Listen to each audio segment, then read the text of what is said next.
You don't want to be a spoiled brat, but you want to be a child. And that's what the opposite of impudence is, as you described. A child knows they're weak. And that's the brilliance of Jesus' statement. He's saying that there needs to be a childlikeness in terms of faith, but the childishness that we see here, the impudence, the imprudence, the folly, the laziness, all of that's got to go by the wayside as we mature in Christ. Yeah. Well, welcome back to Footnotes with Dr. Tony Caffey. I'm your host, Adam Castellino, and as always is Pastor Tony here. It's good to see you again. Hey, Adam, you got a life verse? What's your life verse, buddy? Oh, I have no idea. I remember doing that, at least considering it. It may have been... Were you pressured to do it? Like, you gotta have one. Okay. My youth pastor was kind of like, meh, about a lot of things, so I don't think he pressed us for that. When I got into college, and then a little after that, I met this person, who was asked, what's your life verse? And he's like, the Bible. The Bible is my life verse. Oh, what did you... It's like, that's brilliant. I'm going to use that. What's my Bible verse? In the beginning, God created the heavens and the earth, and the earth was formless and void. And you're there for like 3 days. Okay, good. Thank you. Well, that was my lead into this message, because 1 Corinthians 13:11 was the one that I would recite to people when I was younger. And although that was maybe contextually questionable, the way in which I was using it for 1 Corinthians, it's definitely appropriate for Proverbs 22. We have an expectation that children should grow up and that adults should not act like children. Yeah, that's true. So as an aside, is your life verse now like your youth shall be renewed as the eagles? Has it been like now I want to be like a child? How dare you, Adam Castellino? Hey, I pray that all the time. I asked my son yesterday, do you think of me as like an old man? And he's like, no, I think of you as somebody who's middle-aged, but you're almost out of middle age. It's like, okay. Doesn't that mean old? Yeah. I wasn't sure what he meant by that. But in degrees. But maybe I should adopt that as my life verse. Okay, right. Let me chew on that one. Update it.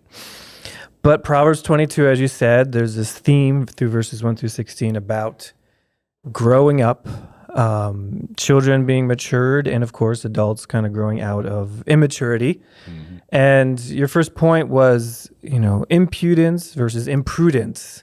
Mm-hmm. And you covered the first few verses kind of looking at prudent man hides himself from danger, guards himself, while a simple person just kind of falls right into it. You mentioned a very interesting quote by someone named John Lennon. Never heard of him. Yeah, is that like Lenin? Is he from Vladimir Lenin? Yeah. And that's interesting because I've talked about my wife about how he was so brashly anti-God and what a fool. He's not the first person to say that. They're like, Christianity is going to go extinct, but the Beatles are forever. Like, well, no, the Beatles are almost all gone, and the gospel is still here. So I appreciate the Beatles in terms of their musical quality, but obviously, as a Christian, they said some things that annoy me. Impudence, right? So the conceptual framework of that is somebody who elevates themselves to God's status or thinks less of God than they should and more of themselves than they should. So I want to tie in just this childishness to the overarching work of Proverbs, because impudence, how many times does that come up in the book of Proverbs, this idea of pride and people thinking more highly than they ought to think? And then the idea of prudence, imprudence, that's come out throughout the book as well. And all throughout Proverbs, there's this melodic line. Did you like what I did there with the Simeon Trust talk that we listened to? Mm-hmm. There's this melodic line that's all the way through about a father teaching a son. Mm. And so I think this ties in really nicely with the whole book of Proverbs, with collection 2, which started in chapter 10, which is basically a father to a son exhorting him, come on, son, let's move forward. Let's grow up. Let's put these things aside. And what's interesting about impudence is how you might think, well, as you get older, you should elevate your view of yourself. I'm older, I'm wiser, I'm smarter, I'm stronger, I'm more capable. And what Solomon is saying is, no, it's actually the opposite. As you get older, as you get more mature, your view of yourself should go down. Your view of God should go up. As you get richer, which that's a big part of Proverbs 22 as well. Yeah. As you take on more wealth, your value in terms of understanding God and the fear of the Lord, that should increase, and your self-assessment should decrease. Yeah. And I think that is not just a valuable way in which to approach life. I think that's wisdom. I think that's good for your soul, Adam, to think not less of yourself in terms of like, whipping yourself like a monk and talking about how wicked and evil you are constantly, but seeing God for who he truly is and how awesome and superior he is, and how you are just this fragile little jar of clay, to use Paul's language, used by God. And if he gives you some riches to be used, then praise God. That's awesome. Don't let that make you think more highly of yourself than you should. And that's interesting the way you articulated it, because not to jump ahead, but it does tie in with what you said at the very end about us becoming more like children in a different way. Like, you don't want to be immature, you don't want to be a spoiled brat, but you want to be a child. And that's what, the opposite of impudence is, as you described. A child knows they're weak. They need mom and dad. They can't, when they're very little, they can't do anything. And as they get older, they're learning more, but they're still like, oh, mom's going to help me with this, dad's going to help me with this, they're going to teach me. And that's the type of attitude we should always have with the Lord. And as you said, there is kind of as you age, that actually grows. Like, I see how I have more years of seeing how weak I am than I was when I was 20 or 30 or whatever. And that's the brilliance of Jesus' statement. I remember wrestling through that when I was preaching through Matthew, and just asking, like, why does Jesus want us to be more like children? Why was he rebuking the disciples, saying they should be more like him? Why does he say the kingdom of God belongs to such as these? Yeah. Because it can't mean their innocence, because we know that original sin is a biblical proposition. Yeah. We know it from Proverbs 22. Folly is bound up in the heart of a child. Yep. We know it from Romans 5. So what is he saying there? He's saying that there needs to be a childlikeness in terms of faith, but the childishness that we see here, the impudence, the imprudence, the folly, the laziness, all of that's got to go by the wayside as we mature in Christ. Yeah, absolutely. So speaking of that, let's jump right into verse 6. This is that bugaboo that, even I've heard it preached in ways where they're like, train a child in the way they should go, it's gotta, and there's parents in the congregation who have wayward kids, and they're like, yeah, and it's kind of this almost controversial view of what Solomon is saying here. One thing I wanted to put out for your dissection, right? It says, you said train should be more better translated as dedicate, which makes a lot of sense to me. But like, one thing that comes to mind when people try to use this, as you said, like a promise, like, I raised my kid to follow Christ. One day he's going to follow Christ, even though right now he's not. You can't train someone into faith. I think that's an important distinction that can be made. Like, I'm very thankful that my mother taught us. You can train them in the faith, but not into belief. Exactly. Like, she taught me about what it means to be a Christian, how it looks, how to live, but none of that made me born again. Right. One day, God had to deal with my heart, and I repented. And I think that's the important distinction. Just because you take a kid to church and do the right thing by teaching them, you can't save them. You even said that God doesn't have grandkids. And I think that distinction is helpful in this context. Like, teach your kids the right from wrong. Teach them that Jesus is the way, and then trust and hope that the Lord will do it. Let's just deal with this from statistics. Okay, so the stat I quoted this last week is that 43% of people who are confessing believers got saved before age 13. Now, that's 43%. Parents had a huge impact upon that. Absolutely. And then other data would say that the majority of Christians in our world, not all of them, but the majority of them were raised in a Christian household. So just by statistical analysis, you would say, you should do this because the chances of your children becoming Christian, if you're teaching them about the faith, is going to be higher than if you don't, or if they were raised in a non-Christian household. Now, we do, so let's just say that's true, that's right, that's been statistically proven, that's something that the Scripture alludes to even here. The problem is, as we've talked about already in Proverbs, when you absolutize the Proverbs, which is a genre that's not meant to be absolutized.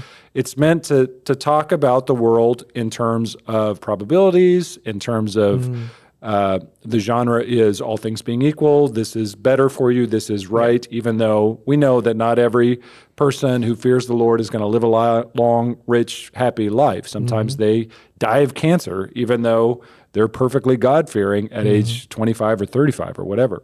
So that's the nature of Proverbs. So we have to address that genre. And this is a helpful verse to help us establish the genre in terms of a paradigm for the way we interpret the rest of the Book of Proverbs, because there are anecdotal pieces of evidence that would say this person had every advantage of growing up in the church with good, godly friends, and he walked away from the Lord. He walked away from the faith. He's an atheist. He's whatever. He's the worst kind of atheist in terms of he's antagonistic towards. How did that happen? I did X, Y, and Z. Yeah. Or I did all these principles and it didn't work out. Okay. You've got to have, you got to submit that as a parent to ultimately God's plan, God's purposes, and turn them over to the Lord. You can't engineer your children to become Christians any more than you can engineer them to be whatever other thing you really want them to be, to marry this person or to, to have the kind of personality traits that you want. I'll just give an example. I would love for my son to enjoy basketball. He doesn't, Adam. I don't know what happened. What happened with the gene sequencing or the DNA or something? Even my wife, liked basketball when she was in high school. So we thought, I love basketball. He loves basketball. We got the perfect recipe for this kid that's going to watch the NBA Finals with me this week. He couldn't care less. So thank you for that mea culpa. Yeah. Well, and I think that's encouraging because a parent could get all this pressure on themselves, like, my kids will be successful because of me. And if they're struggling, suddenly that reflects poorly on them. And I think that's a big part of our culture. Like, whenever there's a kid screwing up, they're like, where's the parent? And a parent, as we said, had an important role. But in the end of the day, you have to trust God to get a hold of that person. Otherwise, you can't. You're never going to save your kid. So stay in your lane as a parent. You're not the sovereign God over their lives or their souls. Also, you can't arrogate to yourself powers that you don't have. You can't. You're not the author of your children's salvation, as much as some parents want to be. Now, you have a role. You're the primary testifier to them by your words and by your actions. We talk about that with baby dedication. We did that with Phoebe not that long ago. You have a role. The church has a role. Even Pastor Tony has a role, because as kids grow up here, they're going to say, well, that was my pastor as a kid when I was growing up, just like I say I had a pastor growing up. So we have roles as testifiers, but we are not the ones that make them born again. We're not the author of their salvation, and you gotta stay in your lane. Yeah, absolutely. So as we're moving through the text, one of your points where you're talking about being ungenerous and ungracious behavior, and Proverbs frequently talks about generosity, and I don't know if you would classify that as wisdom, or maybe a product of wisdom, being generous. I think so, and I want to fight for that as being not just mature, but wise, a wise way to live. Yeah, absolutely. And you can even look at it in the way that Jesus talked about, winning friends over with your wealth for, almost like saving it for a rainy day or whatever. There is a wisdom in that, but there's also a wisdom in giving away those things that are precious to you so they don't take too much of your heart. That's wise. So one of the best ways to battle consumerism, which is rampant in American culture, or materialism, is give stuff away. Be generous. And it's amazing as you give stuff away, even stuff that you really love, how that helps you to break off that idolatry of the heart, and now you're directing your affections more to the Lord than to that stuff. So I think it is the wise way of living. I think it is an aspect of maturity and wisdom, God-fearing. Yeah, and I even read recently about how you're saying give away what you have so it doesn't take root in your heart. We think of that, of course, materially, money, possessions, But I read recently about someone speaking in spiritual sense, like God gave them a spiritual gift in a certain area, and they were kind of like, this is my gift, I love it. But then when they started, using it and just giving away, in a sense, what God gave them, there was more. Good. So if it's like wisdom or teaching or some sort of ministry, the more they gave, the more they wanted to bless others with that, the more it flowed. And so it's crazy. We could even like hoard, God's stuff. Like, this is mine. It's like he gave it to you to give it away. And there's so much more to replace it with, so to speak. That's good, Adam. Now you sound like Robin Harris, one of our elders. He always talks like that. Some of your most valuable assets aren't financial. Yeah. They're your time, they're your energy, they're your talents. And I was just encouraged by somebody recently as a pastor, like, if you do anything good as a pastor, don't do it alone. Somebody told me, actually somebody and I was like, wow, I do a lot of stuff alone. Maybe I need to do more as a pastor in groups. Maybe I need to bring you along for hospital visits or for, counseling things that I do, just in order to, so that it doesn't end with me. If I have a heart attack and die tomorrow, there's other people that can say, well, I know what Tony did, and we can continue what he's doing. Yeah, absolutely. So you had mentioned something really interesting, because we're talking about generosity, and you said, well, kids, you don't have to teach them to be kind of like selfish, like they say mine. But it's that we understand that and we want to train them out of that. But then you said it's really, ridiculous when an adult hasn't grown out of that childish behavior. So practically, what would we say to someone who might be listening who, they're being honest, they're a little too selfish? Because I knew someone in a coworker who never got married, didn't have like kids or responsibilities, and he was like approaching 40, and it was just like in his own world. And he didn't understand what it meant to be generous. And the solution is not marriage necessarily. All right, this person wasn't a believer, of course. That helps, though, with selfishness. Absolutely, and having kids. But like, if a Christian's listening to this and they're like, oh, I have all these creature comforts, how do I grow out of it? What would you say? Yeah, well, can I say get married?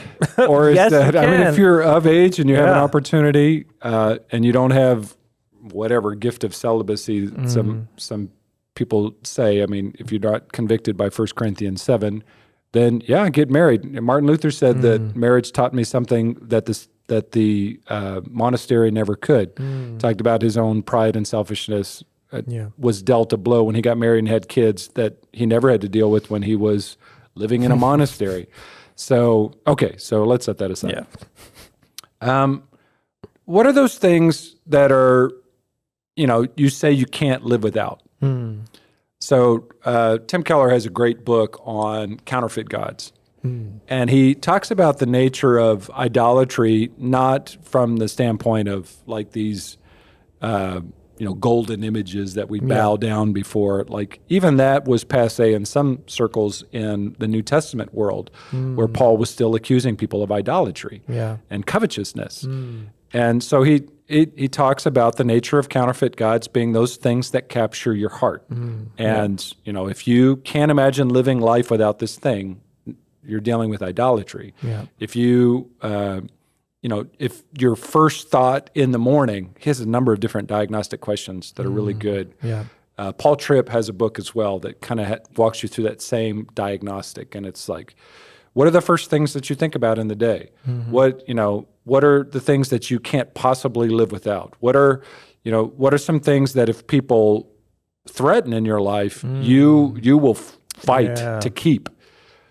And I mean, those are evidences of what you would call selfishness, but also idolatry, things that have too much of your heart. Yeah, it's good. And, I've had to think through that as well. My marriage, my son, my ministry endeavors, like I love these things, but I don't want these things to compete with God for my affections. I want these things to be in their proper place. And so, going through a thought process like that is good, but maybe more practically even than that is, if you find yourself being selfish with something that you can live without, find a way to live without it. Yeah, I think that's really helpful to kind of, like you said, diagnose what's in my life that might be holding me back. And once you notice it, maybe you need to give it away. That would be painful for some people, perhaps, but that'll definitely grow you up. Or like you said, get married and suddenly this thing that you coveted is gone. Like in my own life, having free time, personal time was so important. Well, when you get married and you have a kid, that free time shrinks down to very little, but that's fine because God will give you some time to relax or whatever, but giving that time to love my wife, to take care of my child is far more rewarding. And it helped me grow and then still grow. Let me motivate people that direction a little bit. Selflessness is addictive in the way that selfishness is. So, I mean, I know how it is. Our natural tendency coming from children is mine, mine, mine, mine. This is mine. Don't. But as you give away stuff, generosity is addictive too. Yeah. As you start to do these things, it's like, wow, that was satisfying and that impacted my soul in a way that selfishness never did. Yeah. Way more positively. Yeah. And so you kind of take a step in that direction. You know, I remember, this is years ago, I remember being in college and I was trying to find a job and it took me forever to find a job and I was trying to pay my way through college. And I got this job as a server and I made $150 in one night. I just had an amazing night as a server. And I just was, you know, I just felt like, you know, this is the key. Like this is everything that I am. This is everything that I could do. And I felt, I don't always feel this, and I don't want to super spiritualize this, but I felt the Lord just kind of impress upon me, be generous with this. Just give it away. Yeah. And I was like, no, I don't want to give this away. This is a lot of money. I need this money. And I could just feel my emotions being gripped by this. And I ended up giving it away. And it was like even giving it to something that was taking place within the church I was attending. And just the freedom that came from that, like, oh, I don't have to be owned by that. And the Lord can replace that in a moment if he wants to. And this is actually really satisfying to give something that's really valuable to me away. Yeah, absolutely. So, and there's been little instances like that throughout my life where I've felt like the Lord has pushed me to a place, a new level even of generosity that ended up satisfying my soul. So it's addictive. Yeah, you know, absolutely. Take a stab at it and see what the Lord does in terms of encouraging generosity more. Absolutely. So as we move through the text, your final point was really interesting. You talked about this fear folly versus rash folly. And there's this hilarious verse, was it verse 13, where like the sluggard's like, I can't go outside, a lion's going to murder me in the streets. Right. And that's so fascinating because you can kind of see like he's making an excuse just not to go outside, but it's so irrational that it has to come from some strange place of fear. Right. And you know, my question is, because this is so unusual, at least on the surface, like how does someone end up even thinking this way? Where does that even come from? Well, we're living in a world right now of perpetual adolescence. So that's what came to mind. It's like people don't really make up excuses for not working. And then you look around and you're like, oh, wait, they do. Yeah. They do by, you know, living perpetually off their parents or by not, you know, growing up into adulthood. It's a real problem. It's a real problem for men right now. Whereas maybe in a previous generation, men were rash and men were, you know, out, you know, kind of making mistakes because they didn't have the wisdom of the world and they didn't have the maturity to handle like driving a car or having a job, and maybe they were getting fired because of incompetence or whatever. At least they were trying. Yeah. Now we have a lot of young people who are kind of insulated in a safe environment. They're addicted to video games. They're addicted to smartphones. They don't want to try. They don't want to make an effort. They're afraid of being called, you know, toxic masculinity, and so they don't even make an effort.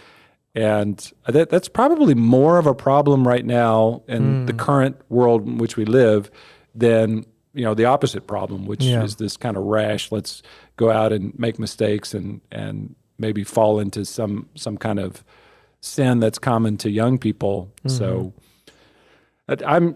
I guess I'm living this right now as the father of a teenager, trying to find that balance between, okay, I want to encourage him to step out into this world, and he's going to make mistakes. Like I can't protect him from those mistakes. And yet at the same time, I want him to be fully equipped so that whatever mistakes he does make aren't the kind of, you know, detrimental, fall off a cliff kind of things that could really wreck his life or wreck his future. Absolutely. So maybe that's why this contrast, this juxtaposition of these two things hit me so strongly. Yeah.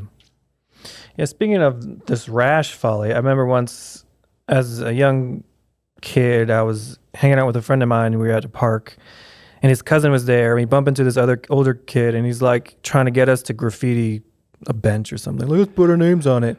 And me and my friend, we were like, no. But his dumb cousin immediately runs up to grab the marker or whatever to like, he didn't even think about how wrong that was. And it was just that kind of rash stupidity. And I think my friend stopped him, like, what are you doing? Stop doing that. But both of us, I guess we had parents that drilled into our heads, don't do stupid things, at least in this regard.